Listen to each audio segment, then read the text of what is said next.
जय हो पैसे वालों की, गेहूं के दलालों की, उनका हद से बढ़ा मुनाफे, कुछ ही कम है डाके से, कुछ ही कम है डाके से।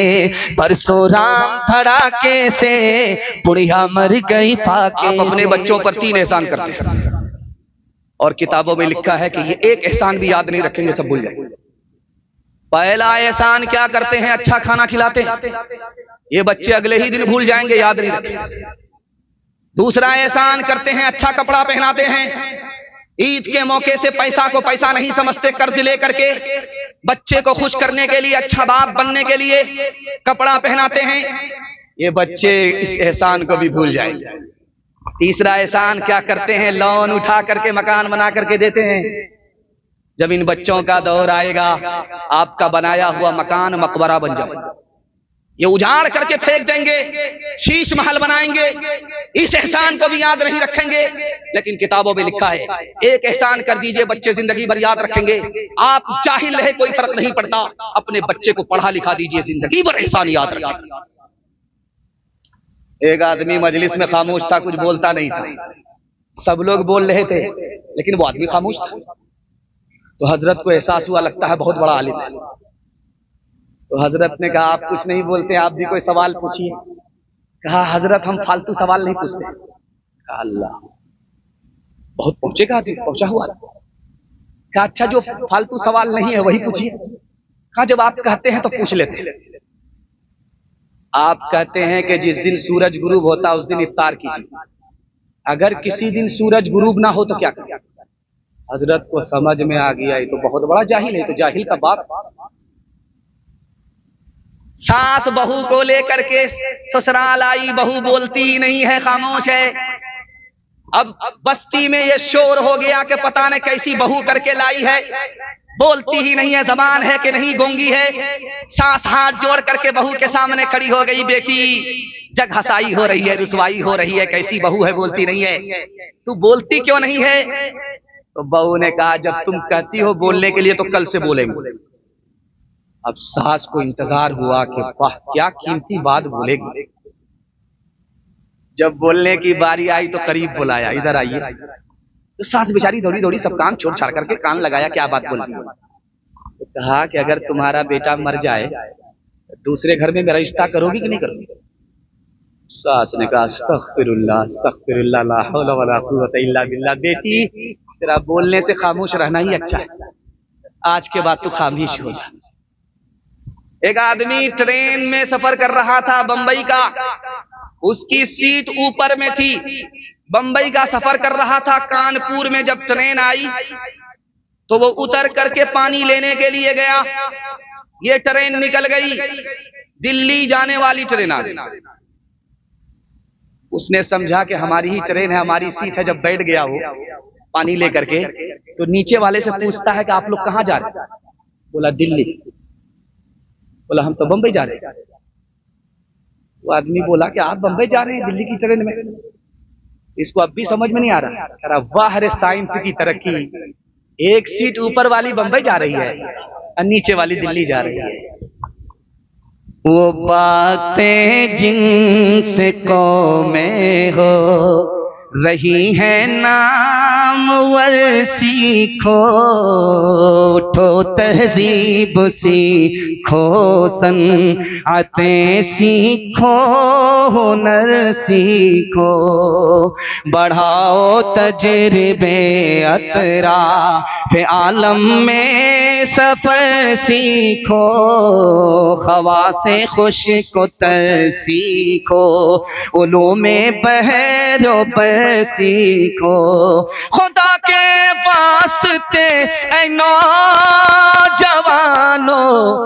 जोश में आओ, खुदा के वास्ते ऐ नौजवानो होश में आओ, दिलों में अपने गैरत को जगा दो, जोश में आओ, दिलों में अपने गैरत को जगा दो, जोश में आओ। अपने बच्चे को पढ़ाएंगे, पहली फुर्सत में हाथ उठाइए इंशाअल्लाह। सब काम पहले होगा, निकाह बाद में करेंगे। हाथ भैया इंशाल्लाह। खैर माशाल्लाह। बीवी का मुंह नहीं देखेंगे, बच्चा कहां से होगा। चौथा पैगाम आपकी खिदमत पर रखने के लिए जा रहा हूं। बहुत अच्छा जलसा सुन रहे आप इतना अच्छा जलसा सुन रहे हैं कि मैं 2 घंटे सुनाऊंगा तो आप सुन करके दिखाएंगे, लेकिन ये गलती नहीं करूंगा। बगल में कब्रिस्तान देख करके आया, सबसे पहले हम ही को जाना पड़ा। बहुत खूबसूरत पैगाम आपकी खिदमत में रख रहा हूं, हलाल और हराम के हवाले से। आप कहते हैं यार हाथ पर पैसा नहीं है, मैं जलसे में दावा करता हूं आपके हाथ से कभी पैसा खत्म नहीं होगा। आप कभी भी हमसे मुलाकात कीजिए, गिरबान पकड़ सकते हैं। आपकी जेब में भी पैसा रहेगा, हाथ में भी पैसा रहेगा, घर में भी पैसा रहेगा, बच्चों के पास भी पैसा रहेगा, पैसा ही पैसा रहेगा। जरूरत खत्म हो जाएगी, पैसा खत्म नहीं होगा। ये दावा इस कुर्सी पर बैठ करके मैं करके जा रहा हूं। लेकिन आपको 2 काम करने, इसको डायरी पर नहीं, दिल की डायरी को नोट कीजिए। पहला काम करना है आपको हलाल कमाना है, हराम पहला काम। अगर हराम कमाइएगा तो मेरी तरफ से कोई गारंटी नहीं। और दूसरा काम आपको क्या करना है, हिसाब से खर्च करना है। थोड़ा पैसा है थोड़ा खर्च कीजिए, ज्यादा पैसा ज्यादा खर्च कीजिए। पैसा थोड़ा है ज्यादा खर्च मत कीजिए, फिर गारंटी मेरी तरफ से नहीं। आप सिर्फ 2 काम करके दिखाइए, 1 साल में आप 10 साल के बराबर तरक्की करेंगे। हाथ उठा करके वादा कीजिए, जो खुदा से नहीं मिला ससुर से लेंगे इंशाल्लाह। खैर माशाल्लाह, समझ में आ रहा है। जरा जलसा खत्म होने दीजिए, मुलाकात करते। अच्छा देखिए कितना छोटा लुकमा होता है, इतना छोटा लुकमा होता है, मुंह में जाता है। आप लुकमा उठाते हैं प्लेट से, इतना छोटा, कितना छोटा लुकमा होता है। कितना छोटा मुंह है, उसको उठाते हैं आप। एक ही लुकमा आपने हराम उठाया, बाकी सब हलाल है। सिर्फ एक लुकमा हराम, पूरी प्लेट में हलाल है, एक लुकमा सिर्फ हराम है। आपने उठाया, हलक के नीचे उतार दिया। जानते हैं इस लुकमे का बारूद कितना खतरनाक है। 40 दिनों तक अगर आपने नमाज पढ़ी है, नमाज कबूल नहीं। रोजा रखा है, रोजा कबूल नहीं। हज किया है, हज कबूल नहीं। सदका खैरात किया है, सदका खैरात कबूल नहीं। मस्जिद में अगर चंदा दिया है तो चंदा कबूल नहीं। एक लुकमे का जब ये हाल है तो गुदाम भरने का क्या हाल होगा। अब तो पैसा का जमाना नहीं रहा। पैसा पहले चलता था, 10 पैसा 20 पैसा पहले चलता था। किसी ने अगर 2 पैसा बेईमानी किया है, किसी का सिर्फ 2 पैसा, 10 पैसा भी नहीं, पैसा का दौर गया। अब रिवायत है पैसे की, 2 पैसा सिर्फ किसी की बेईमानी करके गया, यहां से मार करके गया, नामे आमाल से 700 मकबूल नमाजें छीन ली जाएंगी। 2 पैसे की नहूसत का ये हाल है, और 2-2 हजार रुपया का क्या हाल होगा। तीसरे नमूने को बहुत ध्यान से सुनिएगा। समूह ग्रुप वाले घूमते रहते हैं, LIC वाले घूमते रहते हैं, और आप लोग मेंबर बन जाते हैं, आंख बंद करके मेंबर बन जाते हैं। और आपको पता है कि बिल्कुल वो सूदी कारोबार है, वो पैसा आपको सूद का देगा, आप सूद का पैसा कमाएंगे। एक आदमी कमा करके लाएगा, पूरा घर खाएगा। गलती एक की सजा सबको मिलेगी। एक पैसा छोड़िए, उसको जाने दीजिए। 4 आने की बात करता हूं, सिर्फ 4 आना। अगर किसी ने सूद का कमाया है तो 36 बार अपनी मां से जिना करने से भी बदतर है। एक आदमी बड़ा होशियार चोर था। जब रात होती थी तो चुपके से निकलता था, आम के बाड़ी में पहुंच जाता था, और वहां आम के दरख्त के पास पहुंच करके कहता था, मैं खुदा का हूं, ये दरख्त तो खुदा का है, ये फल दरख्त का है, मैं खा रहा हूं। कौन मां का लाल हमको टोक सकता है, रोक।